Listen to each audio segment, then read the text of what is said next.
Welcome back guys.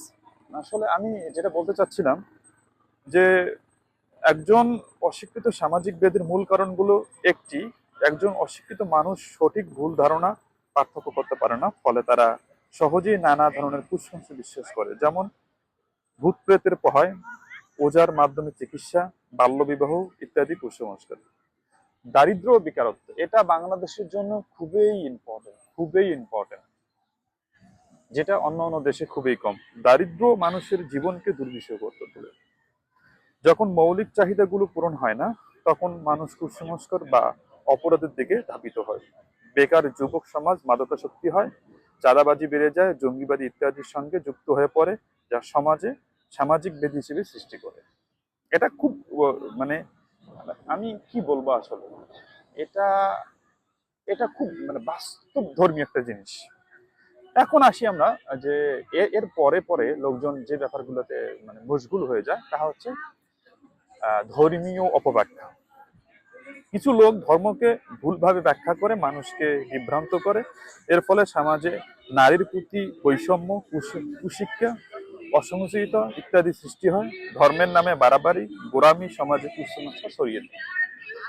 এটা তো ধর্মের ক্ষেত্রে। এখন আইনের দুর্বলতা, প্রশাসনিক ব্যাপারগুলো যে আমাদের সমাজে দেখা দেয়, সেগুলো খুব বাস্তব ধর্মী আসলে কারণ, আসলে মূলত সামাজিক অপরাধে বা কুসংস্কার প্রতিরোধ প্রশাসনের কার্যকর পদক্ষেপ অভাবেও এই ব্যাধিগুলোকে বিভ্রান্ত সহায়ক করে। বিচারবিহীন ও অসংস্কৃতি অপরাধীদের উৎসাহিত করে।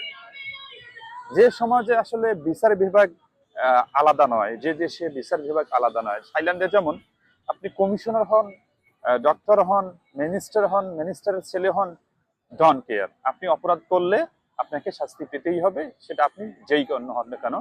এর সবচেয়ে বড় উদাহরণ হলো যে এদেশের রাজার ছেলে যখন একজনকে গুলি করে হত্যা করেছিল, সে রাজার ছেলেও শাস্তির ভয়ে এদেশ ছেড়ে প্রায় 7 বছর পলাতক ছিল, এবং পরে সেটার জরিমানা দিয়ে এদেশে ব্যাক করে।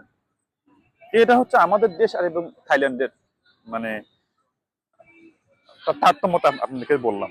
প্রচলিত কুসংস্কার ও লেকচার, আমাদের সমাজে যে সমস্ত কুসংস্কার গুলো বিদ্যমান, সেই সমস্ত কুসংস্কার নিয়ে মানুষ আবার বড় বড় কথা বলে, বড় বড় বুলি দেয়। এগুলো আসলে আমি কি বলবো, এগুলো আমাদের জানা উচিত আসলে, ঠিক আছে।